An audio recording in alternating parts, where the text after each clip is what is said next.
गिरिवरधारी यशोदनन्दन व्रज जनरञ्जन यमुनातीरवनचारी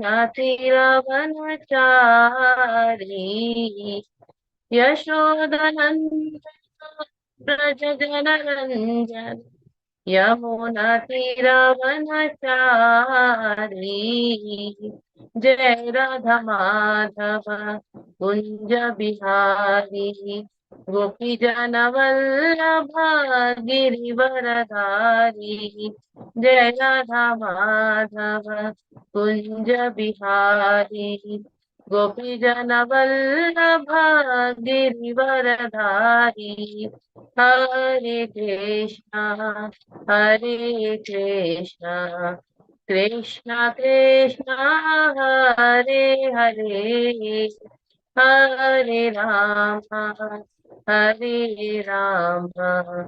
राम राम हरे हरे हरे कृष्णा कृष्णा कृष्णा हरे हरे हरे राम राम राम हरे हरे हरे कृष्णा कृष्णा कृष्णा हरे हरे हरे राम राम राम हरे हरे हरे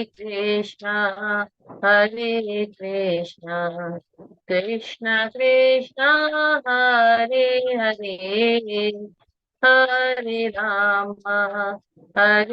राम राम राम हरे हरे। युग धर्म हरिनाम संकीर्तन यज्ञ की जय। जगत गुरु श्री प्रभुपाद की जय। आइए मंगलाचरण द्वारा हम अपने आचार्यों से आशीर्वाद प्राप्त करते हैं। ओम अज्ञानतिमिरन्धस्य ज्ञानाञ्जनशलाकया चक्षुरुन्मिलितं येन तस्मै श्रीगुरवे नमः। श्रीचैतन्यमनोभीष्टं स्थापितं येन भूतले स्वयं रूप कदा मह्यं ददाति स्वपदान्तिकं। वन्देऽहं श्रीगुरोः श्रीयुतापदकमलं श्रीगुरून् वैष्णवांश्च श्रीरूपं साग्रजातं सहगणा रघुनाथान्वितं तं सजीवम् साद्वैतं सावधूतं परिजना सहितं कृष्ण चैतन्य देवं श्रीराधा कृष्ण पादान् सहगणा ललिता श्री विशाखान्वितांश्च हे कृष्ण करुणा सिंधु दीनबंधु जगतपते गोपेश गोपिका कांत राधा कांत नमोस्तुते। तप्त कांचन गौरांगी राधे वृंदावनेश्वरी वृषभानुसुते देवी प्रणमामि हरिप्रिये। वाञ्छाकल्पतरुभ्यश्च कृपा सिन्धुभ्य एव च पतितनां पावनेभ्यो वैष्णवेभ्यो नमो नमः। जय श्री कृष्ण चैतन्य प्रभु नित्यानंद श्री अद्वैत गदाधर श्रीवासादि गौड़ भक्त वृंदा। हरे कृष्ण कृष्ण कृष्ण हरे हरे हरे राम राम राम हरे हरे। नमो विष्णुपादाय कृष्ण पृष्ठाय भूतले श्रीमते भक्ति वेदांत स्वामिन्निति नामिने। नमस्ते सरस्वते देवे गौरवाणी प्रचारिणे निर्विशेष शून्यवादी पाश्चात देश तारिणे। मूकं करोति वाचालं पंगं लंघयते गिरिं यत्कृपातमहं वन्दे श्रीगुरुं दीनतारिणं परमानन्दमाधवं श्रीचैतन्य ईश्वरम्। हरि ओम तत्सत्।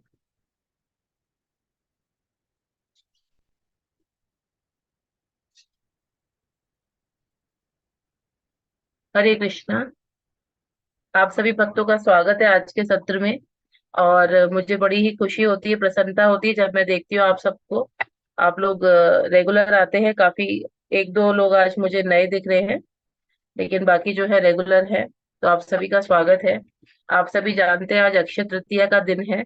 तो मेरी तरफ से आप सबको और आपके परिवार को इसकी हार्दिक शुभकामनाएं। और जैसा कि कल भी मैंने मैसेज में साझा किया था आपके साथ कि आज के दिन जितनी भी हम लोग आध्यात्मिक गतिविधियां, जो भी आध्यात्मिक कार्य करते हैं, उनका क्षय नहीं होता, नाश नहीं होता। तो हमको अधिक से अधिक आज भगवान की जो है नाम के जप करना चाहिए, हरि नाम जो है जपना चाहिए, जिससे कि हम इसका क्षय कभी ना हो और इसमें आगे बढ़ते रहें। तो इस सत्र का आरंभ करने से पहले मैं ये जानना चाहती हूँ कि आप सब लोग जो है अक्षय तृतीया कैसे मनाते हैं। 1-2 मिनट हम लोग आपस में चर्चा करेंगे, तत्पश्चात हम लोग सत्र को शुरू करते हैं। तो आप में से कोई भी भक्त हाथ खड़ा करके या अनम्यूट करके मुझे बता सकते हैं कि आपके घर में या आपके जो है परिवार में किस प्रकार से अक्षय तृतीया मनाई जाती है। इस दिन आप लोग क्या करते हैं? कोई भी भक्त जो है अपने साझा करना चाहते हैं विचार, या अपने जो बताना चाहते हैं वो बता सकते हैं।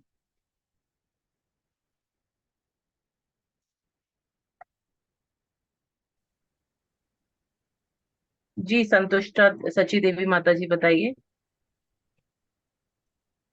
हरे कृष्णा माता जी, दंडवत प्रणाम। हरे कृष्णा माता जी, प्रणाम। पहचाना आपने मेरे को? जी जी माता जी, पहचाना, अब आवाज से पहचाना। आपका नाम तो बदल गया है, आपको बहुत बधाई हो। गुरु परंपरा में शामिल होने के लिए बहुत बधाई हो माता जी। थैंक यू माता जी। मैंने कहा बोलूं, एक दो लोग नए हैं, मैंने कहा सोचा पता नहीं मेरे को पहचान नहीं रहे होंगे आप। नहीं माता जी, बताइए जी, आज के दिन का आप शुभारंभ कीजिए। हाँ जी, आज के दिन तो ये सुना है चैंटिंग ज्यादा करनी चाहिए और दान देना चाहिए। जी जी हाँ जी। जी, बहुत अच्छा माता जी। और कोई भक्त हैं जो बताना चाहते हैं कि आज आप लोग क्या करते हैं अपने परिवार में, किस प्रकार से आज अक्षय तृतीया मनाते हैं आप लोग? कोई और भक्त बताना चाहेंगे?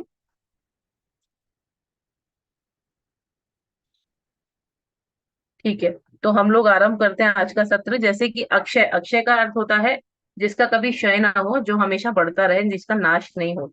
तो ये अक्षय तृतीया आज वही तृतीया है जिसमें कोई भी हम कार्य करें तो उसका नाश नहीं होता। इसीलिए कहते हैं आज के दिन हमेशा भगवत भक्ति से भरे कार्य करने चाहिए। हमें ऐसे कार्य नहीं करने चाहिए जिससे कि जैसे किसी की निंदा करना या फिर किसी का गलत करना, तो ये बढ़ता ही रहेगा। तो हमको ऐसे बुरे कार्य से बचना चाहिए। और जो भी है भगवत भक्ति के कार्य ही हमको आज के दिन करने चाहिए। अक्षय तृतीया को जो है हरि वल्लभी हरि वल्लभ मतलब कि वल्लभ का अर्थ होता है कि जो भगवान को प्रिय हो, प्रिय। तो ये जो तृतीया तिथि है भगवान की प्रिय है, हरि वल्लभ तिथि तिथि कहते हैं इसको। और इस दिन जो है बहुत से कार्य हुए थे, बहुत से ऐसे विशेष कार्य हुए थे जिसकी वजह से ये तिथि जो है अपने आप में बड़ी ही महत्वपूर्ण है। और अक्षय तृतीया के दिन एक ऐसा भी माना जाता है, और ऐसा ये है मतलब विधान है कि इस दिन किसी मुहूर्त को नहीं देखा जाता। इनफैक्ट अगर कोई मुहूर्त को देखे तो वो अपराध हो जाता है। मतलब अगर हम मुहूर्त देखेंगे इस दिन, तो यानी कि हम अपराध कर बैठेंगे। तो हमको अक्षय तृतीया के दिन कोई मुहूर्त देखने की आवश्यकता नहीं है। हर शुभ कार्य इस दिन किसी भी समय कर सकते हैं, जब से तिथि आरंभ होती है और जब ये तिथि जो है समाप्त होती है। तो आरंभ से लेके इसका समापन तक हर समय इसका जो है हर मुहूर्त शुभ होता है। तो इसका कभी भी हम कोई भी अपना जो कार्य है, जैसे कि गृह प्रवेश हो गया या विवाह कार्य है, जो वैसे नहीं होते हैं, तो इस दिन बिना मुहूर्त के भी हम संपन्न कर सकते हैं। तो आइए अब हम ये समझते हैं कि इस दिन ऐसा क्या क्या घटित हुआ जिसकी वजह से अक्षय तृतीया को बहुत महत्वपूर्ण मानते हैं। सबसे पहला तो ये है कि गंगा माता जो थी, उनका ब्रह्मलोक से अवतरण धरती पर आज के दिन ही हुआ है। वो दिन अक्षय तृतीया का ही था जब गंगा मैया इस धरती पर आई। और परशुराम जी का जन्म इस दिन होता है, तो उनकी भी ये जो है जन्म की तिथि हो जाती है। साथ ही साथ जो है आज के दिन समुद्र मंथन से अमृत की प्राप्ति हुई थी। और वृंदावन में जितने भी जो मंदिर हैं भगवान के, गोविंद के, तो उन सबके भगवान के विग्रहों के जो चरण होते हैं उनके दर्शन आज के दिन ही करने को मिलते हैं। जैसे बांके बिहारी देख लीजिए, और कई मंदिरों में आप जाएंगे तो स्पेशली वैसे चरण भगवान के दिखते नहीं, क्योंकि अंदर गर्भगृह में होते हैं भगवान। पर इस दिन मैंने भी दर्शन किए हैं। तो वृंदावन में जब आप जाएंगे अक्षय तृतीया के दिन, तो उस दिन भगवान के विग्रह बीच में लाके रखे जाते हैं, और उनके दर्शन आपको बाहर से बहुत अच्छे से मिल जाते हैं और चरण देखने को मिलते हैं। क्योंकि भगवान के चरणों में ही सब कुछ है, तो चरण देखना तो बहुत ही ज्यादा शुभ हो जाता है। तो आज के दिन ये भी होता है। साथ ही साथ जो है इस दिन ये भी होता है कि ग्रीष्म ऋतु का आरंभ हो जाता है। और जो पिछली जो ऋतु चल रही थी, जैसे कि ये थी बसंत की ऋतु है, वो समाप्त हो जाती है। तो इन दोनों ऋतुओं की संधि होती है आज के दिन। तो ग्रीष्म ऋतु का आरंभ और बसंत का समापन, यानी कि बैसाख जो महीना है वो खत्म हो जाता है, और गर्मी का महीना आज से शुरू हो जाता है। तो ये भी जो है अक्षय तृतीया के दिन होता है।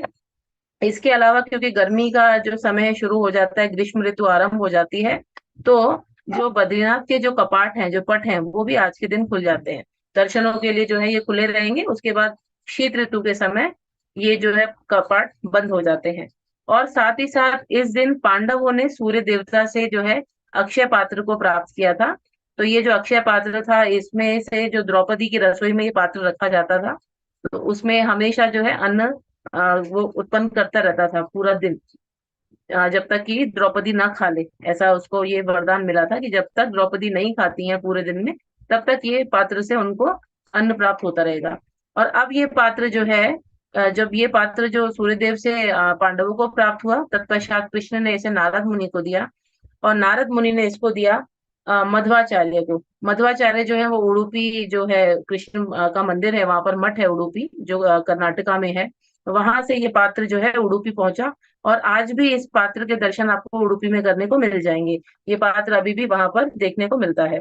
इसीलिए आप देखेंगे कि उडुपी में हमेशा अन्नदान जो है वो चलता रहता है। जब भी आप जाएं तो पूरा दिन जो है वहां पर अन्न जो है चलता रहेगा, सबको प्रसाद प्राप्त होता है वहां पर। और इसी के साथ साथ जो है आज हम जितना भी दान करते हैं आज की तिथि में, वो कभी भी जो है विफल नहीं जाता। ऐसा कई बार देखा गया है कि किसी को ना मतलब बिना किसी परिश्रम के बहुत सा धन या बहुत सी संपत्ति प्राप्त हो जाती है। तो इसका ये भी कारण हो सकता है कि उस व्यक्ति ने किसी जन्म में अक्षय दान किया होगा, तो जो उसको आज इस जन्म में बिना कोई जो है प्रयास के बहुत सी संपत्ति या धन प्राप्त हो रहा है। तो धन और दान हमको आज के दिन खुले दिल से करना चाहिए। तो इसको अगर हम मटेरियल वे में देखें, यानी भौतिक रूप से देखें, तो भी बहुत फायदा है, क्योंकि इससे यदि हम दान करते हैं आज के दिन, तो उससे हमें बहुत सा धन जो है उसका लाभ होता है। तो ये सोच के भी करना चाहिए। परंतु दान जो है मंदिरों में करें तो वो ज्यादा अच्छा है, क्योंकि कहते हैं लक्ष्मी नारायण की सेवा में ही लगे तो ज्यादा अच्छा है। तो हमें कोशिश करके दान ऐसी जगह करना चाहिए जहाँ पे उसका सदुपयोग होए।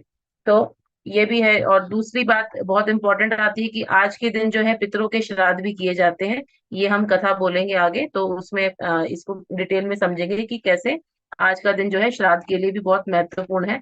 जिसके भी पितृ जो है जो भी अतृप्त है, या यहाँ तक कि नरक में भी हैं जो पितृ, वो भी मुक्ति पा सकते हैं आज के दिन यदि उनका श्राद्ध किया जाता है।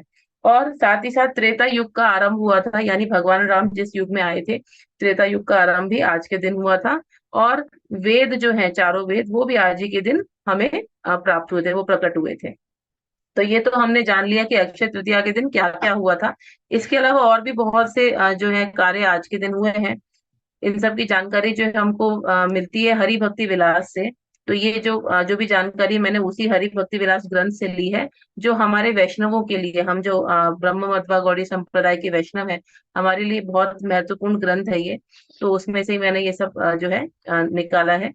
और इसमें ग्रंथ में जो है एक बात और बोली गई है, जो कि ये ग्रंथ जो है हमारे सनातन गोस्वामी द्वारा लिखा है। तो मत्स्य पुराण में एक जो है कथा भी आती है, जिसमें से हम ये कथा आज सुनेंगे, मैं बोलूंगी तो हम सुनेंगे। तो उससे पहले हम लोग ये भी जान लें कि आज के दिन करना क्या क्या चाहिए।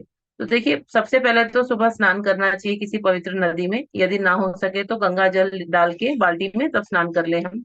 या फिर 3 बार यदि हम गंगा गंगा गंगा बोलते हैं बाल्टी भरते समय, तो उसमें भी गंगा माई मैया आ जाती है। तो ऐसा हमें करना चाहिए।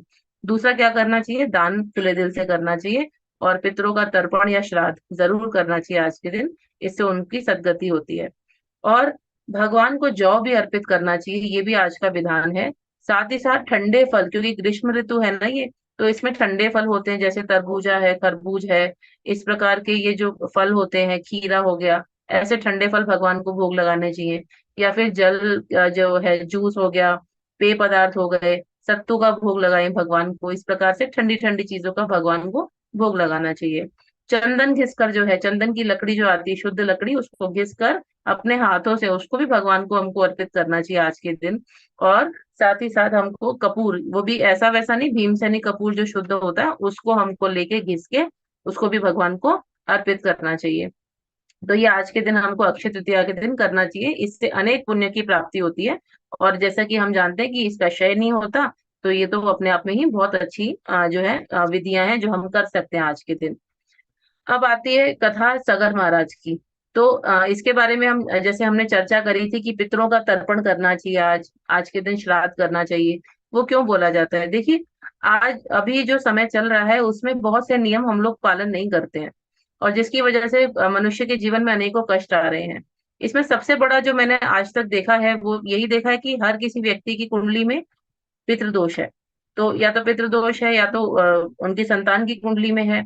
तो इससे जीवन में बहुत परेशानियां भी आती हैं, कभी कार्य नहीं हो रहे हैं, कभी विवाह नहीं हो पाते, या कभी आपके परिवार की तरक्की नहीं हो पा रही, या कुछ ना कुछ परेशानियां लगी रहती हैं।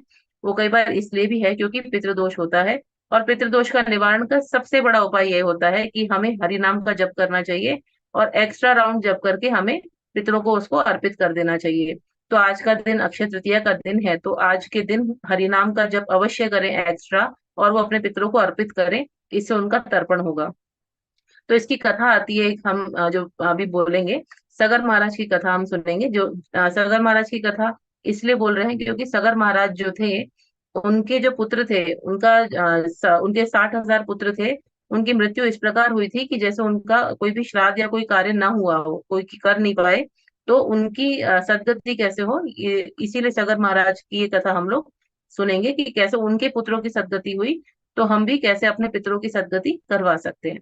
तो देखिए, इक्ष्वाकु जो वंश था जिसमें जो राजा राम थे, हमारे जो रामचंद्र हैं, भगवान राम, वो भी आए थे इस इक्ष्वाकु वंश में। तो इसी के एक राजा थे सगर। तो जब सगर महाराज के जो पिता थे, उनके पहले कोई संतान नहीं थी। कई रानियां थी उनकी, लेकिन उनको संतान नहीं थी किसी भी रानी से। अब ऐसा होता है कि सगर महाराज की जो माता है वो गर्भवती होती है। तो जब वो गर्भवती होती हैं, तो उस समय अन्य जो रानियां थी वो उनसे जो है बैर करने लगी, और बड़ी उनको ईर्ष्या हो गई कि हम सब तो निसंतान है, इसको संतान प्राप्ति हो रही है। तो उन्होंने क्या किया, बैर चलते हुए उनसे जो है ईर्ष्या के चलते हुए, उन सब रानियों ने उस रानी को जो गर्भवती थी उनको एक विष का पात्र दे दिया। और उन्होंने ये सोचा कि ये विष का पात्र हम इसको देंगे तो इसकी संतान जो है गर्भ में ही समाप्त हो जाएगी। तो ऐसा करके उन्होंने क्या किया, विष का पात्र जो उस रानी को दे दिया। अब रानी ने भी वो विष का पात्र पी लिया, उसको पता नहीं था तो वो पी गई। जब वो पी गई तो उसके बाद मालूम चला कि इसमें तो पात्र में विष था, और ये तो इसकी संतान के लिए हानिकारक हो सकता है। लेकिन क्योंकि ये तो इक्ष्वाकु वंश के राजा की बात है, तो ये तो सभी सूर्यवंशी राजा थे, ये सब भगवान के अनन्य भक्त थे। तो इसीलिए इस रानी के गर्भ की भी रक्षा भगवान ने करी।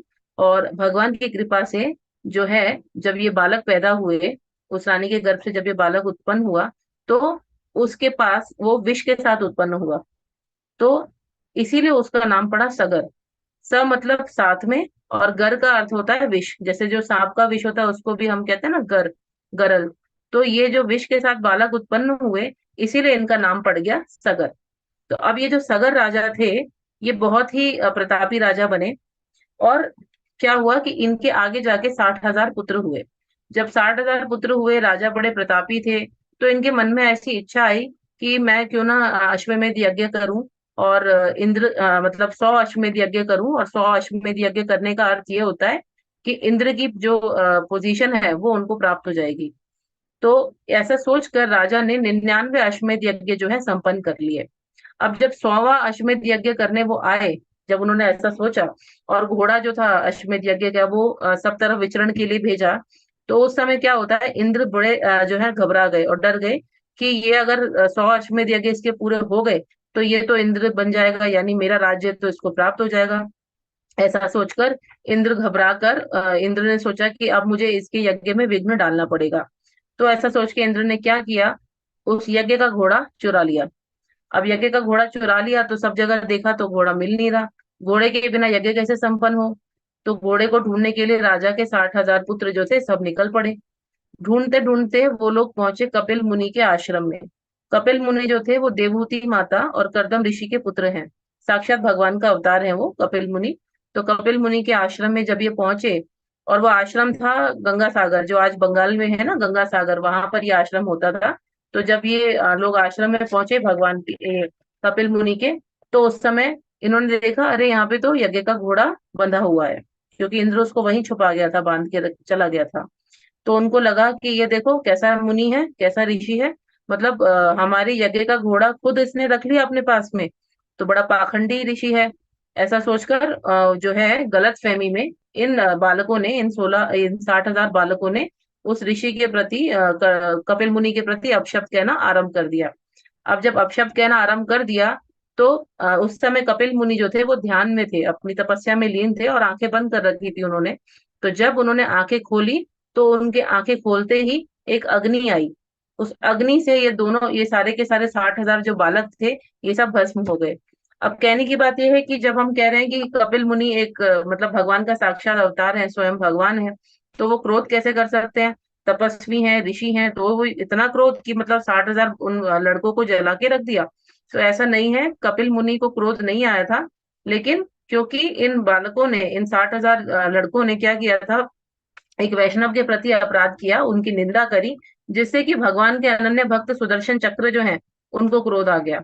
और उनके क्रोध की वजह से उन्होंने अग्नि जो निकाली, उसको रोष अग्नि बोलते हैं। उस अग्नि से इन 60,000 जो बालक थे, वो भस्म हो गए। तो यानी कपिल मुनि ने क्रोध नहीं किया था इनके ऊपर। ये जो बालक थे, ये उस अपराध की वजह से भस्म हुए, जो कि सुदर्शन चक्र की अग्नि निकली थी। क्योंकि कोई भी वैष्णव है वो जो भगवान की निंदा नहीं सहन कर सकते, इसीलिए वैष्णव अपराध करने के कारण इन बालकों की मृत्यु हो गई। अब ये सब भस्म हो गए, तो इनको जो है ना किसी प्रकार का इनके लिए कोई कर्म कांड किया गया, ना ही इनकी कोई सदगति हुई। तो इनके जो पिता थे सगर महाराज, उनको बड़ी ही चिंता हुई कि मेरे जो पुत्र हैं, ये 60,000 पुत्र ऐसे मारे गए, और अब क्या होगा, इनका उद्धार कैसे होगा? तो ऐसे चिंता से ये कपिल मुनि के पास ही जाते हैं दोबारा। और कपिल मुनि जो है इनको उपाय बताते हैं कि कैसे इनके पुत्रों की सदगति हो। तो कपिल मुनि को उपाय बताने लगे। देखिए, इससे ये भी शिक्षा मिलती है हमको कि जब कभी हमारे जीवन में तकलीफ हो, तो हमको भगवान के पास तो जाना है, ठीक है। लेकिन देखिए, भगवान जो है वो सामने आकर हमको सॉल्यूशन नहीं देते हैं, वो किसी ना किसी माध्यम से सॉल्यूशन देते हैं। तो भगवान के पास जाएंगे तो सॉल्यूशन नहीं मिलता, लेकिन भक्तों के पास जाएंगे तो सॉल्यूशन मिल जाता है। तो जो राजा सगर थे, वो सीधे भगवान के भक्त यानी कपिल मुनि के पास गए। कपिल मुनि स्वयं भगवान भी हैं, साथ साथ भगवान के भक्त का भी उन्होंने जो है अवतार लिया यहाँ पर। तो उनसे सहायता मांगी, तो उन्होंने सहायता भी की, क्योंकि जो भक्त होता है वो पर दुख दुखी होता है, तो दूसरे की सहायता तो करेगा ही। तो कपिल मुनि ने उनको उपाय बताया कि देखिए, जब भगवान ने, जब वामन अवतार लिया था, उस समय भगवान ने जब अपना दूसरा चरण रखा, तो दूसरा चरण जो है वो ऊपर पहुंचा, और वहां पे ब्रह्मलोक से ऊपर जो है उन्होंने उधर छिद्र हो गया, और वहां से जो है विरजा नदी जो थी वो उत्पन्न हुई थी, वो आई, मतलब थी वो ऑलरेडी, लेकिन विरजा नदी वहां से उनकी धार आ गई, जब भगवान के चरण से उधर एक छेद हो गया था। तो उस विरजा नदी को उस समय ब्रह्मा जी ने अपने कमंडल में स्थापित कर लिया था, और उसी समय ब्रह्मा जी ने भगवान का अभिषेक किया विरजा नदी के उस जल से। तो आप उसी नदी का जल जो है, क्योंकि भगवान के चरणों से निकल के आ रही है ये नदी, तो इसी चरणों की रज से, इस चरणों के जो जल से यदि आप अपने बच्चों का, मतलब इनका अपने पुत्रों का तर्पण करते हैं, तो इनकी जो मुक्ति है या सदगति वो हो जाएगी। तो ऐसा सोचकर सगर महाराज जो थे, उन्होंने जब ये उपाय सुना, तो वो तपस्या करने के लिए चले गए। तो जब तपस्या करने के लिए गए उस समय जो थे, आ, मतलब उनके तपस्या से एक ही बार में कोई प्रसन्न नहीं हुआ। जो भगवान, जो गंगा मैया थी, वो एक ही बार में नहीं आई। आप लोगों को भी शायद कथा पता होगी कि पहले सगर महाराज गए, उसके बाद मेरे ख्याल से असमंजस जो थे वो गए, उनके पुत्र। फिर उसके बाद उनके पुत्र हुए अंशुमान, वो गए। फिर इसके बाद अंशुमान के पुत्र दिलीप थे, वो गए। तो ये सब जो है एक एक करके तपस्या करते करते मृत्यु को प्राप्त होते गए, परंतु गंगा नदी का अवतरण नहीं हुआ, वो प्रसन्न नहीं हुई। और फाइनली जो थे, अब भगीरथ महाराज जो कि दिलीप के पुत्र थे, वो जाते हैं तपस्या करने के लिए, और वो गंगा मैया से प्रार्थना करते हैं। और जब वो प्रार्थना करते हैं, तो वो ये बोलते हैं कि मुझे आपकी सहायता चाहिए मेरे पितरों का उद्धार करने के लिए, उनका श्राद्ध करने के लिए। जब वो इस प्रकार से अपनी जो है बात उनको बताते हैं सहायता के लिए, जब श्राद्ध की बात उठाते हैं, तब गंगा मैया उनसे प्रसन्न हो जाती हैं, और गंगा मैया उनको बोलती हैं कि ठीक है, मैं तुम्हारे साथ पृथ्वी पर आती हूँ, लेकिन मेरे पास दो परेशानियां हैं, और उन दो जो है समस्याओं का तुम हल बताओ, तब मैं तुम्हारे साथ चल सकती हूँ। तो पहली समस्या जो है वो ये है कि मेरा वेग इतना तेज है कि मैं यदि पृथ्वी पे आती हूँ, तो पृथ्वी में छिद्र हो जाएंगे। ऐसा नॉर्मली भी हम देखते हैं, यदि कोई झरना बहता है तो वो उस जगह गड्ढा कर देता है, पानी का इतना वेग होता है। तो आप सोचिए यदि गंगा मैया जो है इतने वेग से पृथ्वी पे आएंगी, तो उनका वेग कैसे संभलेगा, ये तो पूरी पृथ्वी डूब जाएगी। तो गंगा मैया ने ये बोला कि इसका उपाय ढूंढिए। और दूसरा ये है परेशानी कि जब मैं आती हूँ पृथ्वी पर, तो पृथ्वी पर अनेक पापी हैं जो अपने पाप धोने जो है मेरे अंदर आएंगे और स्नान करेंगे। तो मैं उन पापों से कैसे मुक्त होंगी, मैं कैसे पवित्र होंगी। तो ये दो उपाय आप करिए, तब मैं आपके साथ चलूंगी। तो अब वापस से जो है भगीरथ जी वो जाते हैं कपिल मुनि के पास, वो पूछते हैं अब इसका उपाय बताइए। तो कपिल मुनि उनको बोलते हैं कि देखिए जो गंगा नदी है, उनको जो है भगवान शिव जो है उन्होंने जब विष आया था स्वर्ग ये समुद्र मंथन के समय, तो उसमें भी सहायता की थी देवताओं की, पूरे संसार की। भगवान तो आशुतोष हैं, जल्दी प्रसन्न हो जाते हैं। तो आप जो है शिव शंकर के पास जाइए और उनसे प्रार्थना कीजिए, वो अवश्य आपको सहायता देंगे। तो ऐसा सोच के भगीरथ जी जो है वो शिव जी के पास जाते हैं, और शिव जी तैयार हो जाते हैं कि ठीक है, मैं गंगा को अपने जटाओं में धारण कर लूंगा और एक जटा खाली खोल लूंगा। और जब एक जटा खोलूंगा तो उससे गंगा की धार आएगी, तो उस इतनी धार से आपकी पृथ्वी जो है वो तृप्त हो जाएगी। अब सोचिए गंगा का वेग कितना होगा कि शिव जी की पूरी जटाओं में वो बंद है, और सिर्फ एक जटा खोलने पर इतना वेग है उनका। यदि कहते हैं सारी जटाएं खुल जाएं तो पूरी पृथ्वी बह जाएगी। कभी कभी ऐसा होता है, ऐसा हम लोग सुनते हैं कि शिव जी कभी अपना जब श्रृंगार करते हैं और अपनी उनकी गलती से दो जटाएं खुल जाती हैं, तो फिर ये वेग इतना बढ़ जाता है कि सुनामी आ जाती है। तो ऐसा हम लोग सुनते हैं। तो कई बार ऐसा भी होता है। तो इसीलिए देखिए कि इतना वेग है गंगा में कि यदि पूरी जटाएं भगवान ने खोल दी शिव जी ने, तो पता नहीं प्रलय आ जाए। तो अब शिव जी कितने दयालु हैं कि हमारा कल्याण करने के लिए पृथ्वीवासियों का उन्होंने गंगा को अपनी जटाओं में धारण किया। अब जो दूसरी समस्या थी गंगा मैया की वो ये थी कि पापी जब आके पाप धोएंगे तो मेरी पवित्रता कैसे होगी। तो इसका ये बोला भगवान ने, जो कपिल मुनि ने बोला कि जो हरि नाम जपते हैं जो लोग, जो वैष्णव हैं, जब वो गंगा में स्नान करेंगे, हालांकि वैष्णवों को गंगा स्नान की आवश्यकता नहीं है, क्योंकि हरि नाम ही अपने आप में सबसे बड़ा शुद्धिकरण जो है करने वाला है। तो यदि वो लोग इस गंगा में स्नान करेंगे तो इनके स्नान से, इनके स्पर्श से गंगा जो है वो पवित्र हो जाएगी। तो वैष्णवों की देखिए कितनी बड़ी जो है बात है कि वैष्णव इतने महान हैं सबसे ज्यादा, कि हरि नाम की सहायता से गंगा को भी शुद्ध कर सकते हैं। तो इससे हमको ये समझ में आता है कि चाहे गंगा स्नान हो या कोई भी स्नान हो, जितने भी पाप धुल सकते हो, कहीं से भी धुल सकते हो, कुछ भी हो, लेकिन सब में श्रेष्ठ है हरि नाम का जप। तो जो हरि नाम जपते हैं उनकी इतनी महानता है, देखिए कि गंगा को भी वो शुद्ध करने की क्षमता रखते हैं। तो ये जो दो समस्या थी वो गंगा मैया की हल हो गई। और गंगा मैया जो थी वो अब जो है भगीरथ के साथ में इस पृथ्वी पर अवतरित होती हैं। और इस प्रकार से जो भगीरथ थे उन्होंने अपने पूर्वजों का, अपने पितरों का तर्पण किया, और ऐसे उनके पितरों को मुक्ति मिलती है। तो ये कथा इसीलिए बताई मैंने क्योंकि आज के दिन कहते हैं ना कि पितरों का तर्पण करना चाहिए। इसका यही कारण है क्योंकि आज के दिन भगीरथ जी ने भी अपना जो, जब गंगा आई थी इस पृथ्वी पे, तो अपने पितरों का तर्पण किया था। तो इसीलिए बहुत महत्व होता है आज के दिन श्राद्ध और तर्पण करने का। तो यहाँ पर तो ये हमने कथा समाप्त करी, एक कथा ये थी। और दूसरी कथा, यहाँ किसी का यदि कोई प्रश्न है तो वो ले सकते हैं, तत्पश्चात हम अगली कथा आरंभ करेंगे। किसी को कोई प्रश्न करना है तो आप हाथ ऊपर करके मुझसे पूछ सकते हैं।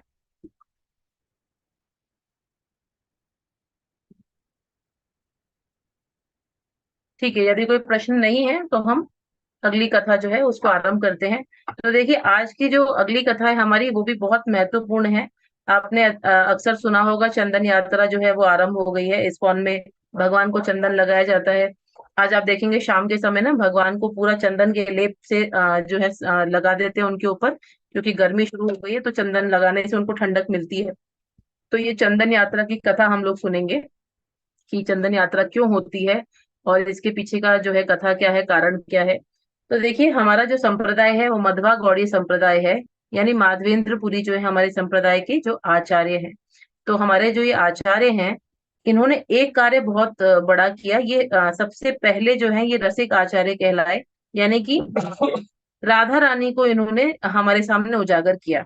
इससे पहले जो थे भगवान के बाल रूप की पूजा होती थी, या तो लड्डू गोपाल हो गए, एक वर्ष के अंदर के जो होते हैं लड्डू गोपाल वो होते हैं, या तो बाल रूप हो गया भगवान का, 5 या 6 वर्ष के हो गए भगवान, तो इनकी पूजा हम करते थे। परंतु राधा रानी के साथ भगवान की पूजा करने का जो चलन था, वो सबसे पहले मध्वाचार्य ने ही आरंभ किया था। तो मध्वाचार्य जो थे, सॉरी, माधवेंद्र पुरी ने आरंभ किया था। तो जो माधवेंद्र पुरी थे, ये सबसे पहले रसिक आचार्य हुए हमारे संप्रदाय के, और हम इन्हीं के संप्रदाय से जुड़े हुए हैं। तो इसीलिए चंदन यात्रा जो है ये हमारे लिए बहुत महत्वपूर्ण है, क्योंकि इसके पीछे की जो पूरी कथा है वो जो है हमारे संप्रदाय से भी जुड़ी है। और सारे के सारे जो भी वृंदावन के जो मंदिर हैं, उसमें भी भगवान को इसमें चंदन अर्पित किया जाता है, उनको गर्मी से बचाने के लिए।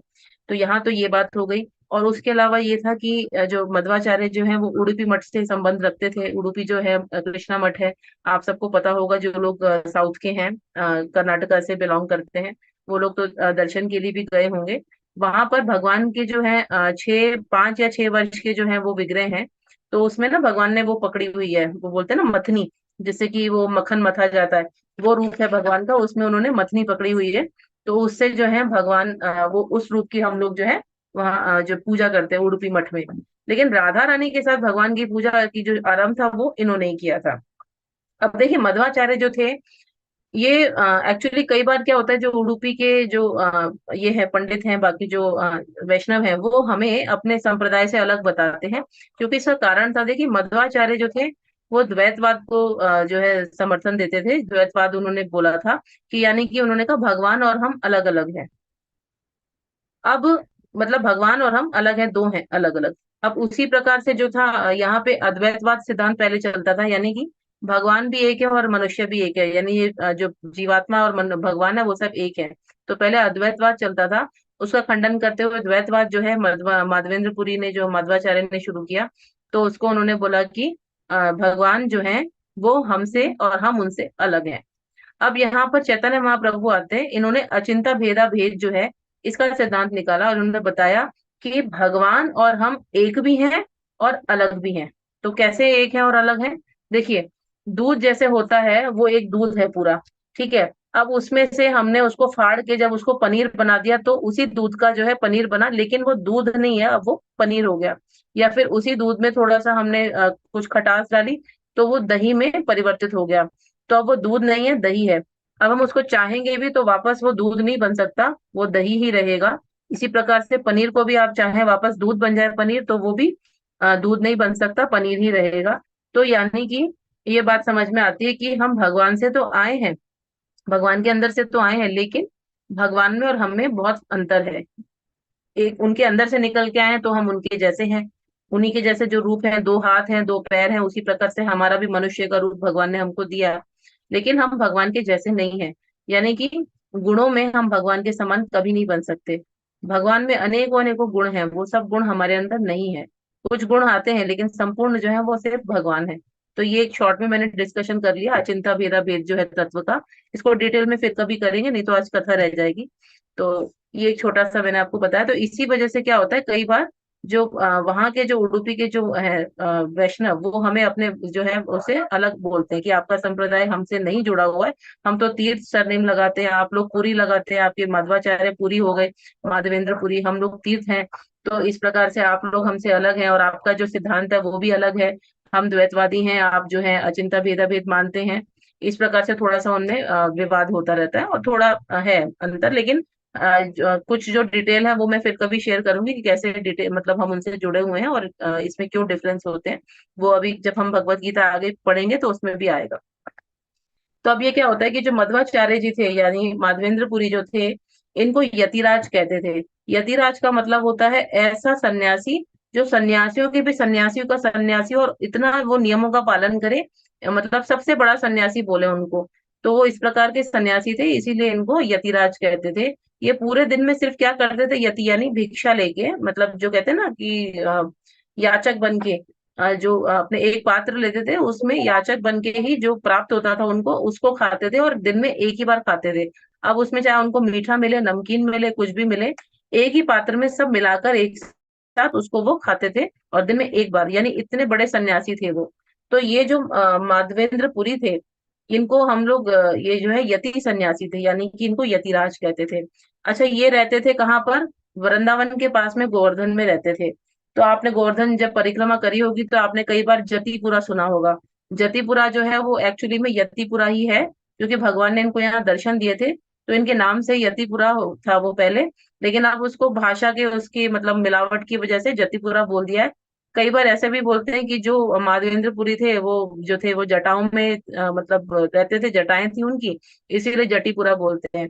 पर वो जटीपुरा क्या मतलब, जटाएं तो हमारे संप्रदाय में होती ही नहीं है। हमारे यहाँ तो सीधा का सीधा मुंडन हो जाता है, बाल ही नहीं रखते हैं, तो उनके बाल कहाँ से आ गए।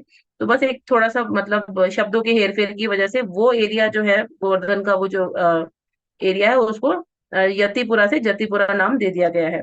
पर इसके पीछे कुछ खास वो नहीं कारण नहीं है, बस सिर्फ एक प्रोनाउंसिएशन का भी आप बोल सकते हैं कि शायद वो प्रोनाउंसिएशन का फर्क आ गया, तो इसलिए जतिपुरा बन गया वो यतिपुरा की जगह। अब जो ये जगह है ये गोवर्धन में है। अब जो माधवेंद्रपुरी थे वो गोवर्धन में रहते थे, और वो गोवर्धन में जो है गोविंद कुंड वहां पे रहते थे, वहां भजन कीर्तन सब करते थे। तो 84 कोस का पूरा अपना ब्रजमंडल आता है, तो ये 84 कोस में जो थे ये ब्राह्मण कहीं भी मतलब घूमते थे, जहां भी जाना होता है जाते थे। कभी ये भगवान के प्रेम में बेहोश हो जाते थे, कभी उठ जाते थे, कभी मतलब बिल्कुल वियोग में आ जाते थे, ऐसे इनके जो है भाव होते रहते थे। तो एक दिन क्या होता है कि ये बेहोश होकर गिर जाते हैं। तभी एक लड़का आता है, तो अपने पास उसने जो है एक पात्र रखा होता है मिट्टी का, वो मिट्टी का पात्र लेके आता है वो बालक। और वो माधवेंद्रपुरी को उठाकर बोलता है कि बाबा ये ले लो, आप पी लो इसको। वो छाछ या दूध कुछ ऐसा, मेरे ख्याल से छाछ ही देता है, वो थोड़ा कंफ्यूजन है मुझे। छाछ ही देता है महाराज को पीने के लिए। तो बोलता है बाबा आप इसको पी लो, क्योंकि आपको ना यहाँ की जो ब्रज की जो है बालाएं यानी गोपियां, इन्होंने देखा कि आप बार बार गिर रहे हैं, बेहोश हो रहे हैं, आपने कुछ खाया भी नहीं है ठीक से, तो आप इसको पी लो ताकि आपको थोड़ा जो है ताकत आए, शक्ति आए। तो उस बालक की बात मान के माधवेंद्रपुरी ने वो पात्र लेकर वो छाछ पी ली। अब जब छाछ पी ली तो क्या हुआ, छाछ पीते ही कहते हैं ना, जब हम भोजन करते हैं तो दो प्रकार की देवियां आती हैं। एक तंद्रा यानी कि शरीर भारी होने लगता है, पलकें भारी हो जाती हैं। और एक निद्रा यानी फिर नींद आ जाती है। और ये दोनों जो है कुंभकर्ण की पत्नियां भी हैं, तंद्रा और निद्रा। तो ये दोनों जो है आ जाती हैं जैसे ही हम लोग क्या करते हैं मतलब भोजन खाते हैं। तो अब जब माधवेंद्रपुरी ने जब ये छाछ पी तो उनको भी ऐसे ही हुआ, उनकी आंखें हो गई भारी। और आंखें भारी हो गई तो वो, अब क्या हुआ, तंद्रा आने लगी उनको, और तंद्रा से निंद्रा आ गई, तो वो निंद्रा में सो गए। अब जब वो सो गए तो उनको वहीं पर उस बालक ने दर्शन दिए, और उस बालक ने बोला माधवेंद्रपुरी को कि मेरा नाम गोपाल है, और मैं यहीं गोवर्धन में ही रहता हूँ, यहीं पर मेरी जो है पूजा होती है, यहीं पर मुझे लोग गोपाल बोलते हैं इधर। तो मुझे ना वो मतलब वो क्या करते हैं, नींद में ही जो गोपाल है जो भगवान है वो माधवेंद्रपुरी का हाथ पकड़ के एक जगह ले जाते हैं, और बोलते हैं कि देखो मुझे यहाँ पर इन्होंने इन्होंने दबाया हुआ है मिट्टी के नीचे, यहाँ पे जो है गोवर्धन में शिलाएं हैं, गुफाएं हैं, कंदराओं में मुझे जो है दबाया हुआ है। क्योंकि जब मुसलमान राजा थे, मुगल जो थे, उन्होंने जब आक्रमण किया और हमारे मंदिर तोड़े, तो उस समय भक्तों ने मुझे यहाँ पर दबा दिया। और अब यहाँ पे क्या होता है कि मुझे ना सर्दी लगती है, बारिश लगती है, तो मुझे ठंड लगती है। तो यहाँ पर मुझे इन्होंने भक्तों ने छुपा दिया है, तो आप एक काम करो कि आप मुझे यहाँ से निकालो। तो जब माधवेंद्रपुरी ऐसा सपने में देखते हैं कि भगवान उनको साक्षात आके दर्शन दे रहे हैं गोपाल बन के, और बता रहे हैं कि मैं गोपाल हूँ, तो वो उनको मतलब हैरानी होती है कि अच्छा भगवान ने मुझे दर्शन दिया और साक्षात भगवान जो थे वो मेरे पास आए हैं और मैं उनको पहचान नहीं पाया। तो उन्हें बड़ा दुख होता है और बड़े वो मतलब विचलित हो जाते हैं। और ऐसा सोच के वो पहले उठते हैं अपने स्वप्न से, और फिर उसके बाद जो है वो फिर बेहोश हो जाते हैं माधवेंद्रपुरी। तो जब वो बेहोश हो जाते हैं फिर उठते हैं, फिर उनको याद आता है कि भगवान ने मतलब दर्शन दिया और क्या बोला है कि मुझे यहाँ से निकालो, और जो है मेरा मंदिर स्थापित करो। तो माधवेंद्रपुरी ये सारी की सारी चर्चा जो है ब्रजवासियों से करते हैं, क्योंकि भगवान की इच्छा थी कि ब्रजवासियों को आप बताओ और उनकी सहायता से जो है मुझे यहाँ से निकालो। तो जब माधवेंद्रपुरी जो है अपना सारा स्वप्न जो है ब्रजवासियों को सुनाते हैं, तो उनसे सहायता बोलते हैं कि आप मेरी सहायता कीजिए, और यहाँ पे हम ढूंढते हैं भगवान के विग्रह कहाँ हैं। और चलिए, तो वो लोग जाके कंदराओं में और जगह जगह पे झाड़ियों में भगवान का विग्रह ढूंढते हैं, तो उनको वो उसी जगह पे जो है माधवेंद्रपुरी ले जाते हैं जहाँ भगवान ने उनको स्वप्न में बताया था। तो फिर वहां पर जब खोदते हैं तो देखते हैं वाकई में वहां पे गोपाल जी हैं। तो जब उनका विग्रह निकालते हैं तो बड़ा भारी विग्रह होता है, क्योंकि तो गोपाल है, ऐसी साक्षात कोई छोटे मोटे तो बात है नहीं। तो जब विग्रह सब लोग मिलके उठाते हैं, फिर उसके बाद क्या होता है, माधवेंद्रपुरी जो है वहां पर और कुछ तो फैसिलिटी नहीं होती है, क्योंकि वो तो मतलब जंगल ही है। तो दो चट्टानें होती हैं, तो एक चट्टान को ऐसे और एक को ऐसे करके वो एक सिंहासन बना देते हैं भगवान के लिए। और उसी पे भगवान को जो है विराजमान करके वो उनका अभिषेक शुरू करते हैं। तो उनके अभिषेक के लिए क्या होता है, 100 ब्राह्मण आते हैं, वो 100 जो है कलश लेके आते हैं, घड़े जो है उसमें लेके आते हैं जल वगैरह, अभिषेक की सामग्री। और 100 ब्राह्मण जो है वो 9 9 कलश, जो 9 9 घड़े लेके आते हैं। तो इस प्रकार से 900 कलश, 900 घड़े हो जाते हैं। तो उससे ये लोग भगवान का अभिषेक करना आरंभ करते हैं। तो इसमें क्या क्या होता है, इसमें पंचगव्य होता है। पंचगव्य में क्या होता है, दूध, दही, घी, गौमूत्र और गोबर। और ये जो है गाय से प्राप्त होने वाली पदार्थ है, इसको पंचगव्य कहते हैं। और दूसरा किससे अभिषेक करते हैं, पंचामृत से। उसमें होता है दूध, घी, दही, शक्कर और शहद, साथ साथ तुलसी पत्र वगैरह भी रहता है, वो भी डालते हैं। तो ये सब चीजें जो है पंचामृत कहलाती हैं। तो पंचामृत से, पंचगव्य से, जल से भगवान का अभिषेक करते हैं।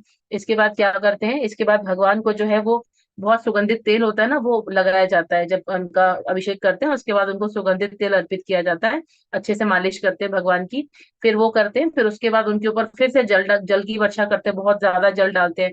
करीब ऐसा मतलब वर्णन है कि 100 लीटर जो है जल भगवान पर अर्पित किया जाता है। उसके बाद भगवान को जो है वस्त्र, चंदन, पुष्प, तुलसी, धूप, दीप, आरती ये सब करके फिर बहुत अच्छा भोग बनाया जाता है। बहुत से ब्राह्मण आते हैं भगवान के लिए भोग बनाने के लिए।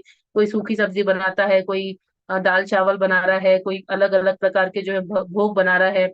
तो ऐसा हो गया था जैसे अन्नकूट पे भगवान की पूजा होती है ना, गोवर्धन के समय। तो बिल्कुल वैसा ही साक्षात जो दृश्य था कि भगवान की पूजा उसी प्रकार से हो रही थी। इतना ही भोग, इतने ही 56 भोग के मतलब ढेर के ढेर लगे हुए थे, वो भगवान को अर्पित किए जाते हैं। अब क्योंकि ब्रजवासी हैं, ब्रजवासियों में तो भगवान के प्रति प्रेम है ही, तो यदि उनसे कुछ मांगे तो वो कैसे मना करेंगे। और जब उनको पता चलता है कि अरे हमारे गोपाल का अभिषेक हो रहा है, हमारे गोपाल को स्थापित किया जाना है, वो तो प्रसन्नता के साथ बहुत अच्छी तैयारी करते हैं और विभिन्न प्रकार के व्यंजन जो है वो भोग में भगवान के लिए बनाते हैं और वो इस प्रकार से अर्पित करते हैं भगवान को। फिर माधवेंद्रपुरी जो है भगवान का विश्राम करने का भी वो करते हैं तैयारी। तो उसके बाद वो उनको ना ये कहते हैं, एक चारपाई जैसी है बिछा के, उनका बिछौना बना के उनको जो है सुलाते हैं, विश्राम करवाते हैं। इस प्रकार से माधवेंद्र पुरी ने यथासंभव भगवान का अभिषेक और उनकी स्थापना करी। तो ऐसे गोपाल जी की स्थापना होती है। अब वहां पे एक बहुत जो थे अमीर जो थे क्षत्रिय, वो भी आते हैं। तो वो उन्होंने क्या किया, भगवान का जो गोपाल जी का मंदिर वो बनवा दिया। तो सारे ब्रजवासियों ने मिलकर और उन क्षत्रिय की मदद से गोपाल जी का बहुत अच्छा मंदिर उधर बन जाता है। अब मंदिर तो बन जाता है, मंदिर होता है पहाड़ी के ऊपर। तो अब क्या होता है, यही ग्रीष्म ऋतु का आरंभ होने वाला होता है, वो शुरू हो जाती है। तो भगवान फिर से माधवेंद्रपुरी को स्वप्न में दर्शन देते हैं और बोलते हैं कि अब तुमने मेरा मंदिर तो बना दिया, मेरी सेवा तो कर ली है अच्छे से, लेकिन एक चीज तुमने ध्यान दी नहीं। अब गर्मी शुरू हो गई और मुझे इतनी गर्मी लग रही है, तो तुम इसका कोई व्यवस्था करो। और मैं चाहता हूँ कि तुम मेरे लिए चंदन लेकर आओ। और वो चंदन भगवान कहाँ से बोलते हैं उनको लाने के लिए, वो कहते हैं कि मलय देश, मलय जो है मलयाचल, मलयाचल मतलब कि जगन्नाथपुरी, वहां से जाके तुम चंदन लेके आओ। अब कहाँ गोवर्धन उत्तर प्रदेश में, और कहाँ जो मलयाचल है वो है जगन्नाथपुरी यानी उड़ीसा में। वहां से जाके पैदल जाके मेरे लिए चंदन लेके आओ और उसको घिस के फिर मुझे उसको लगाओ, ताकि मेरा जो है ये गर्मी जो है मुझे मेरी समाप्त हो। तो भगवान उनको स्वप्न में ऐसा अपनी जो है इच्छा बताते हैं। अब अगर हमसे ऐसी भगवान इच्छा करे तो हम तो छोड़ के भाग जाएंगे, हम कहेंगे ऐसी इच्छा करते हैं भगवान, इतनी कठिन बोल रहे हैं, वो भी पैदल जाने के लिए कौन जाएगा। तो हम तो बहाना मार देंगे, भाई हम अच्छे भक्त नहीं है, दूसरे भक्त को पकड़ लो, वो बहुत अच्छे होंगे, वो कर लेंगे, हम नहीं कर सकते। लेकिन माधवेंद्र पुरी ने एक बार भी विचार नहीं किया और उन्होंने भगवान की इच्छा को जो है वैसे ही, जैसे उन्होंने बोला था वैसे ही करने का जो है प्रण लिया। और फिर जाने से पहले ऐसा नहीं था कि अपने विग्रह को वो छोड़ के चले गए, क्योंकि गोपाल जी हैं, उनकी सेवा भी करनी है। तो इससे हमें ये पता चलता है कि भगवान की सेवा कभी छोड़नी नहीं है बीच में, उनकी सेवा निरंतर चलनी चाहिए। तो अपने विग्रह की उनके जो है जब वो नहीं होंगे, जब वो मलाचल यानी कि पुरी जाएंगे, तो उसके पीछे उनकी विग्रह की सेवा कौन करेगा। इसके लिए वो अन्य ब्राह्मणों को एक पूरा शेड्यूल बना के दे देते हैं। आप मंगल आरती करेंगे, आप भोग ऑफर करेंगे, आप ये करेंगे, आप भगवान का वस्त्र जो है श्रृंगार करेंगे, और मतलब फिर शयन आरती होगी। ये सब पूरा प्लान जो है, जो भी हमारा जो विग्रह सेवा में रहता है, वो पूरा प्लान बना के वो बाकी ब्राह्मणों को सौंप कर और फिर अपनी यात्रा पर चलते हैं। तो ये जो यात्रा होती है वो मतलब पैदल पैदल ही कर रहे हैं। उनको तो आज की तरह तो नहीं है कि यात्रा आसान है, ना तो रोड होते थे और ना ही कोई मैप होता था जो हमको हेल्प करेगा। तो इसी पूछते पूछते बेचारे माधवेंद्रपुरी जो है वो नीलांचल भी कहते हैं जगन्नाथपुरी को, नीलांचल की तरफ जो है जाना शुरू करते हैं। तो जब वो पहुंचने वाले होते हैं जगन्नाथपुरी, तो जगन्नाथपुरी से कुछ 5 से 6 घंटा पहले जो है यमुला करके एक जो है यमुना करके एक जगह है जिसको अभी आजकल हम गोपीनाथ क्षेत्र बोलते हैं। वो कुछ 5-6 घंटे का रास्ता है जगन्नाथपुरी से। तो वहां पे जो है वो पहुंचते हैं, तो उनको मन में आता है माधवेंद्रपुरी को कि यहाँ पर गोपीनाथ जी का बड़ा सुंदर मंदिर है, गोपीनाथ जी का विग्रह है, तो मैं क्यों ना उनके दर्शन कर लूं। तो बीच में मैं एक रुक के दर्शन कर लेता हूँ उनके। अब ये जो गोपीनाथ जी का जो मंदिर है, यहाँ पे जो गोपीनाथ जी हैं, इसकी भी एक कथा आती है कि उनका जो गोपीनाथ जी का जो यहाँ पर स्थापना की थी, वो भगवान राम ने की थी। वनवास के समय जब भगवान राम जो है सीता माता के साथ जब थे, तो सीता माता ने एक प्रश्न किया था भगवान से इस जगह पर आकर कि आप ये बताइए कि आप कौन है, मतलब आपका स्वरूप क्या है ओरिजिनल, आप असल में कौन सा स्वरूप है आपका। तो भगवान ने उनको क्या किया, एक अपना जो तीर निकाला अपने तरकश से, और उस तीर से एक चट्टान पर उन्होंने गोपीनाथ जी की जो है वो विग्रह बना दिए। और सीता माता को बहुत बताया उन्होंने कि मेरा जो असली स्वरूप है वो ये है, मैं गोपीनाथ हूँ, यानी कि मैं गोपियों का नाथ हूँ, मैं कृष्ण हूँ। और मैं जो हूँ गोपियों के साथ ही मतलब रहता हूँ। और मतलब इस प्रकार से उन्होंने अपना पूरा वर्णन किया कि मैं क्या करता हूँ। और तब उन्होंने वो विग्रह वहां पर भगवान राम ने ही स्थापित किया था, जब सीता माता को अपना जो है वो जो है असली रूप उन्होंने दिखाया। और सीता माता को उन्होंने बताया कि मैं तो राम जो हूँ, इस मेरा अवतार हुआ है, लेकिन असल में मैं हूँ कृष्ण। तो ऐसे करके उन्होंने अपने गोपीनाथ का विग्रह वहां पे स्थापित किया।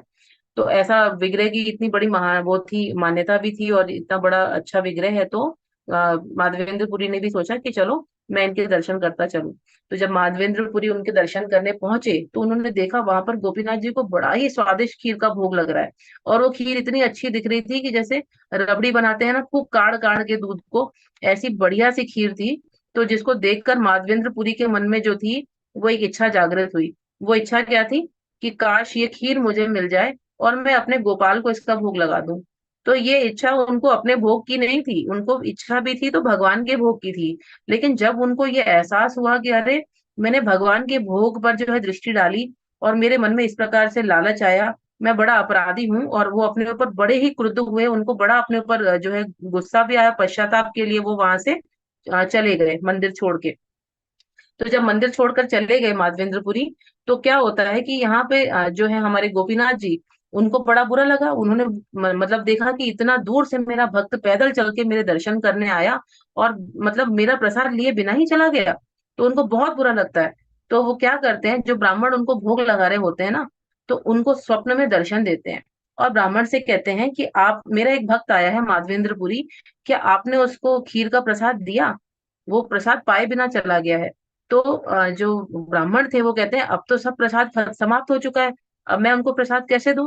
तो भगवान कहते हैं कि मैंने अपनी पोशाक के पीछे एक कुल्हड़ जो है खीर का छुपा के रखा है, वो मेरे प्रिय भक्त माधवेंद्र पुरी के लिए मैंने रखा है। तो अब आप जाओ और ये जो कुल्हड़ है खीर का, ये माधवेंद्र पुरी को दे के आओ।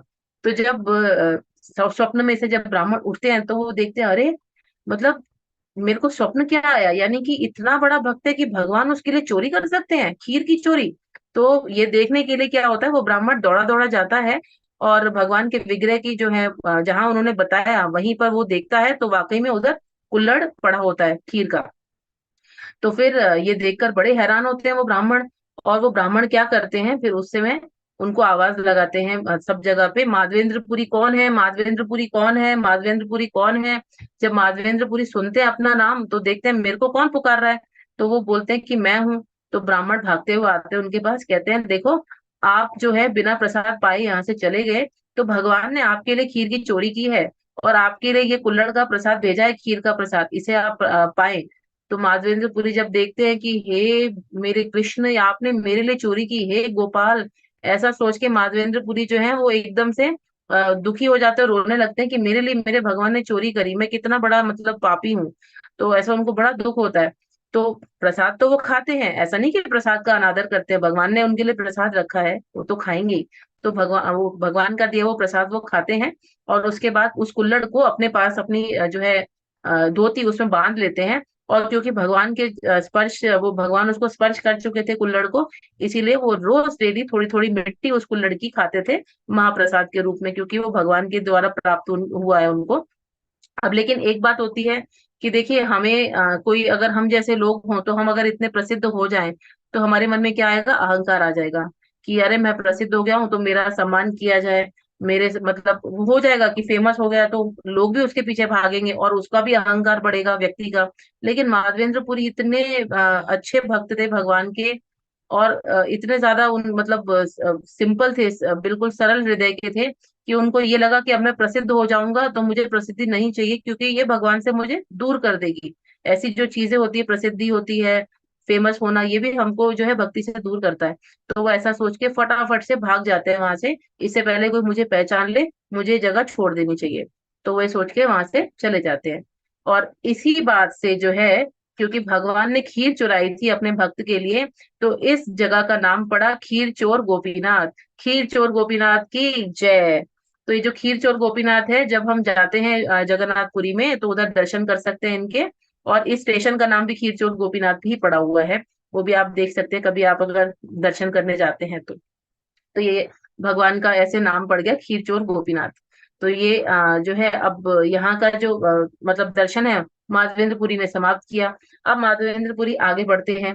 तो आगे बढ़ते हैं तो अब थोड़ा सा ही दूर रह जाता है जगन्नाथपुरी। वहां जाते हैं तो वहां जाके वो ब्राह्मणों से बताते हैं कि भगवान की इच्छा है कि उनको जो है चंदन चाहिए, वो भी इधर से ही मलय मलय आंचल से चाहिए। तो आप मुझे चंदन दे दें, और मैं भगवान के लिए वो लेके जाना चाहता हूँ। और भगवान का उससे मैं मतलब अभिषेक करूंगा चंदन से, उनको लगाऊंगा। तो वहां के जो ब्राह्मण थे वो उनको चंदन देते हैं। ऐसा भी मतलब मेंशन है कितना चंदन देते हैं, 40 किलो चंदन और 20 तोला कर्पूर, जो ओरिजिनल कर्पूर होता है, वो माधवेंद्रपुरी अपने साथ लेके आ रहे होते हैं। और उसको कैसे लाते हैं, पैदल अपनी पीठ पर ढोके। अभी हम मतलब इतना देर यात्रा भी करें, और 1,000 मील रास्ता था जो उन्होंने तय किया था। खुद ही हम अनुमान लगा लें कि उत्तर प्रदेश से उड़ीसा कितना दूर है। अब वहां से वो पैदल चल के आए, अब वापस पैदल चल के जा रहे हैं, और इतना भारी जो है, भारी भरकम चंदन और कपूर लेके जा रहे हैं अपने साथ भगवान के लिए। तो वो उन्होंने किया कि चलो मैं भगवान के लिए लेके जाता हूँ, और ब्राह्मणों ने उनको दिया।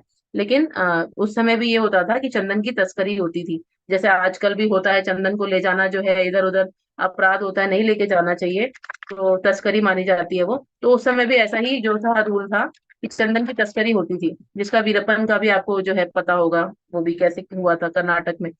तो इसीलिए ब्राह्मणों ने उनको क्या किया, एक नोट बना के, एक पत्र बना के दे दिया, जिससे कि उनको कोई रास्ते में रोके नहीं। जैसे होता है ना, टैक्स लेने के लिए बीच में रोकते हैं, इसी प्रकार से सीमाएं आती हैं। तो पहले राज्यों की भी सीमाएं होती थी, तो वहां पे कोई उनको परेशान ना करे, इसलिए ब्राह्मणों ने उनको एक पत्र बना के दे दिया था, कि जिससे उनको ये लिख दे कि यहाँ से चंदन ये भगवान को अर्पित करने के लिए लेके जा रहे हैं। अब जब ये माधवेंद्रपुरी चलते हैं, तो रास्ते में चलते चलते फिर से गोपीनाथ जी आते हैं। तो माधवेंद्रपुरी को फिर से इच्छा होती है कि चलो मैं गोपीनाथ जी के दर्शन करते ही चलता हूँ, और यहाँ पे अगर प्रसाद मिलता है तो प्रसाद भी पाता हूँ यहाँ का। तो भगवान का दर्शन करने के लिए जो है माधवेंद्रपुरी पहुंचते हैं गोपीनाथ। तो जब गोपीनाथ पहुंचते हैं तो स्वप्न में फिर भगवान उनको दर्शन देते हैं, और कहते हैं कि हे मेरे भक्त माधवेंद्रपुरी, जो गोपीनाथ हैं और जो गोपाल है वो अलग अलग नहीं है, वो एक ही है। मैं ही गोपीनाथ हूँ, मैं ही गोपाल हूँ। तो तुम ऐसा करो कि 40 किलो चंदन तुम इतना दूर अभी लेके जाओगे, फिर बीच में हो सकता है तुमको कोई रोके, कोई परेशान करे, और इतना बोझा लेके जाओगे, तो तुम यहीं पर चंदन घिसो और मुझे यहीं पर अर्पित कर दो। और ये पूरा का पूरा चंदन जब तक समाप्त ना हो तब तक तुम इसको घिस के मुझे यहीं अर्पित करो। तो भगवान जब स्वप्न देते हैं तो माधवेंद्रपुरी भी उसको स्वीकार करते हैं। और उनकी बात को मानते हुए माधवेंद्रपुरी सब ब्राह्मणों को बुलाकर सब लोग मिलकर चंदन घिसते हैं भगवान के लिए। और इस पूरे 40 किलो चंदन को घिसने के लिए 21 दिन लगते हैं। तो 21 दिन तक ये पूरा 40 किलो चंदन घिसा गया, फिर भगवान को जो है अर्पित किया गया। और इस प्रकार से भगवान को पूरा चंदन का ऑफरिंग दिया गया। तो इसी से जो है हम 21 दिन की जो है चंदन यात्रा को मनाते हैं, जो आज से आरंभ हो जाती है जो है अक्षय तृतीया के दिन से, और इसका समापन 21वें दिन होगा। तो यहीं पर हमारी जो है चंदन यात्रा की कथा और खीरचोर गोपीनाथ की कथा समाप्त होती है। तो हमारी जो है खीरचोर गोपीनाथ जी की जय, माधवेंद्रपुरी की जय। तो ये कथा हम यहीं समाप्त करते हैं। अब किसी का कोई प्रश्न है तो आप लोग प्रश्न कर सकते हैं मुझसे, नहीं तो हम सब मिलकर, आज अक्षय तृतीया है तो एक जो है माला जो जप करेंगे, जिससे कि हमारा जो मिलके जो ये संकीर्तन होगा, ये हम किसी को भी अर्पित कर सकते हैं, अपने पितरों को या किसी को भी। तो कुछ हमको भी अक्षय जो है पुण्य की प्राप्ति हो। यदि किसी का कोई प्रश्न है या किसी को कुछ भी अच्छा लगा इस सेशन में, आप शेयर करना चाहते हैं, आपके मन की कोई बात हो तो आप बता सकते हैं, अनम्यूट करके या फिर अपना हैंड रेस करके, हाथ ऊपर करके।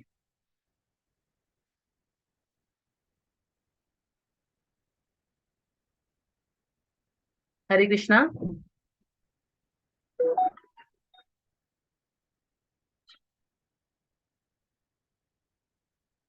ठीक है, तो अब हम एक माला का जप करते हैं मिलकर। यदि किसी के पास जप माला नहीं है तो वो अपनी उंगलियों पर गिन के जप कर सकते हैं। आप सब लोग यदि संभव हो तो अपने वीडियोस ऑन करें और अपना जो है अपने आप को अनम्यूट करें, ताकि हम सब लोग एक दूसरे का जो है सानिध्य प्राप्त करके जप कर सके।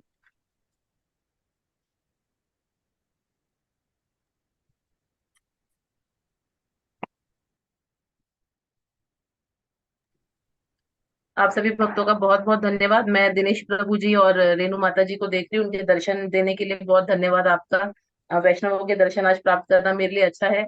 साथ ही साथ जो है हमारी माता जी जो है माता जी, संतुष्टा। हमारे लिए भी बहुत सौभाग्य की बात है। बहुत सुंदर कथा थी जो हमने कभी सुनी नहीं थी। बहुत बहुत मतलब इससे मेरा भी उद्धार हो माता जी। कथा बोलना मतलब मेरी खुद का शुद्धिकरण है, और आप लोग सुनने वाले हैं तो वो भी हम लोग मिलकर ही एक दूसरे की सहायता करें, ताकि भगवान की लीलाओं पर चर्चा कर सके। जी तो माता चलिए जी। अब, और किसी का कोई रियलाइजेशन है तो आप शेयर कर सकते हैं। वैसे हम लोग आज के दिन ये करते थे हमेशा, अक्षय तृतीया के दिन, कि जल का दान करना या फिर भोजन का दान करना, वो हम लोग जरूर करते थे। और जो ये है ना गर्मी के फल होते हैं, खरबूजा या तरबूज, इस प्रकार के आम, ये दान अवश्य करते हैं। तो आप भी, नहीं हो सके तो आज मंदिर में कुछ ना कुछ दक्षिणा जरूर दीजिएगा सब लोग, जिससे आपको जो है उसका पुण्य, कई गुना पुण्य मिलेगा।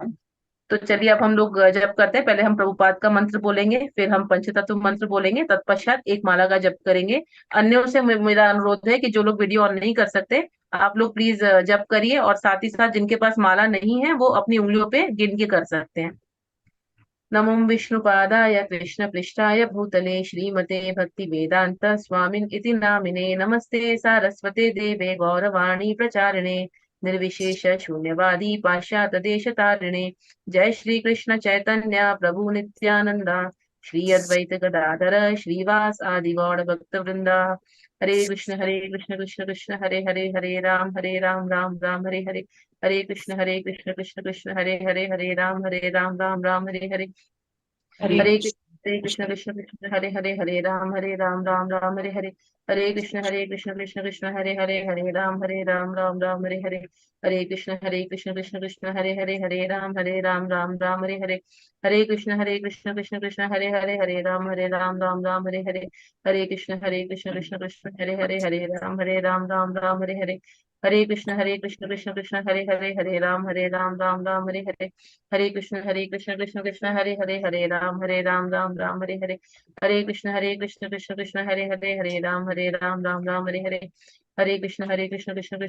हरे कृष्ण कृष्ण कृष्ण हरे राम राम हरे हरे।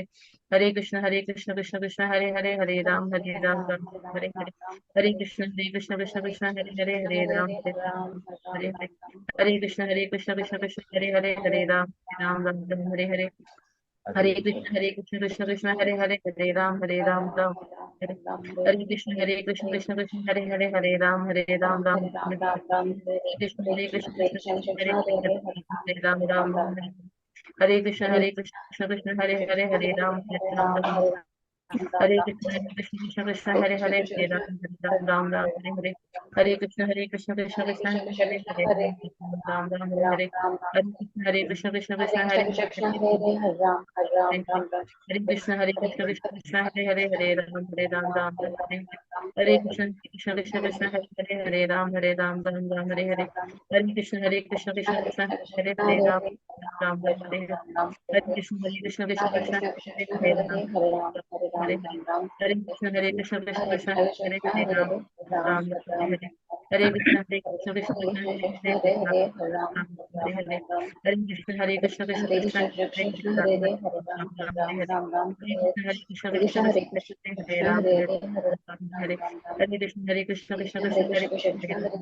राम राम हरे हरे।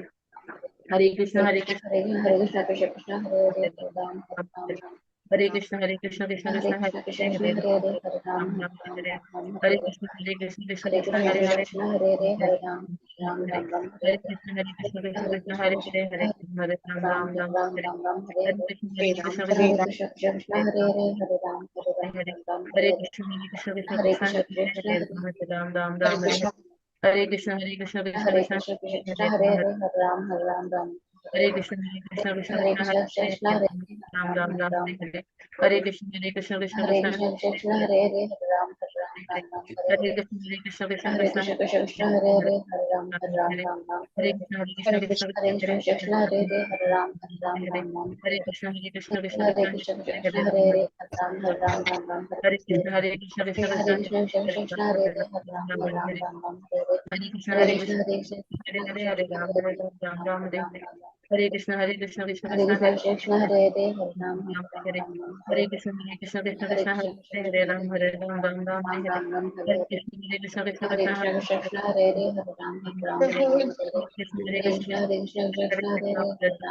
हरे हरे।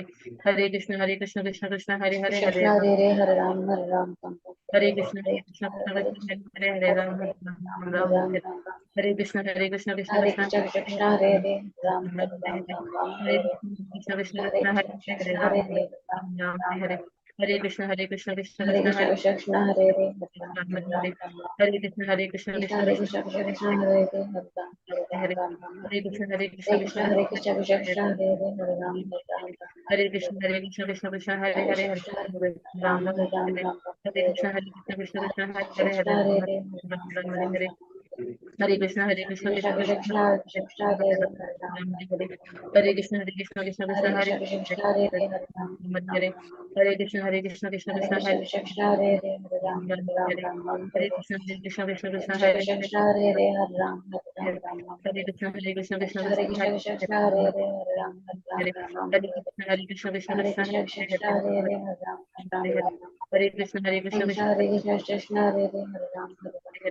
हरे कृष्ण कृष्ण राम हरे हरे। हरे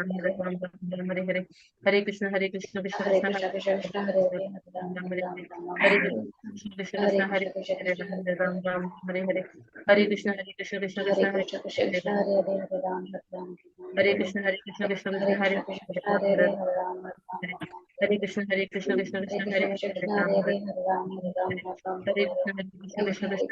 हरे राम हरे। हरे कृष्ण कृष्ण हरे राम हरे। हरे कृष्ण कृष्ण हरे राम राम हरे। हरे कृष्ण कृष्ण हरे राम राम हरे हरे। हरे कृष्ण हरे राम हरे हरे। हरे कृष्ण राम हरे। हरे कृष्ण कृष्ण हरे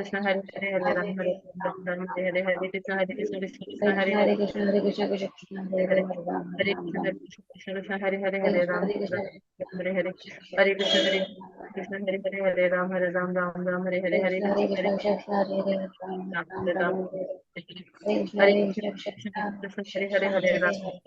राम हरे हरे। हरे कृष्ण हरे हरे कृष्ण हरे राम हरे हरे। हरे कृष्ण हरे राम राम हरे हरे। हरे कृष्ण राम हरे राम हरे कृष्ण हरे राम हरे हरे। हरे कृष्ण कृष्ण हरे हरे कृष्ण हरे राम हरे हरे। हरे कृष्ण हरे राम हरे राम हरे हरे। हरे कृष्ण हरे कृष्ण कृष्ण हरे राम राम हरे। हरे कृष्ण कृष्ण हरे राम राम हरे।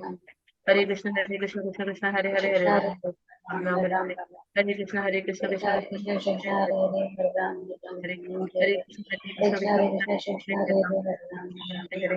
हरे कृष्ण कृष्ण हरे कृष्ण कृष्ण हरे कृष्ण हरे हरे राम हरे हरे राम राम राम हरे। राम हरे हरे कृष्ण हरे कृष्ण कृष्ण हरे कृष्ण हरे हरे हरे हरे राम हरे हरे कृष्ण कृष्ण हरे कृष्ण कृष्ण कृष्ण हरे हरे हरे राम हरे कृष्ण कृष्ण हरे कृष्ण कृष्ण हरे कृष्ण हरे हरे हरे हरे राम हरे हरे।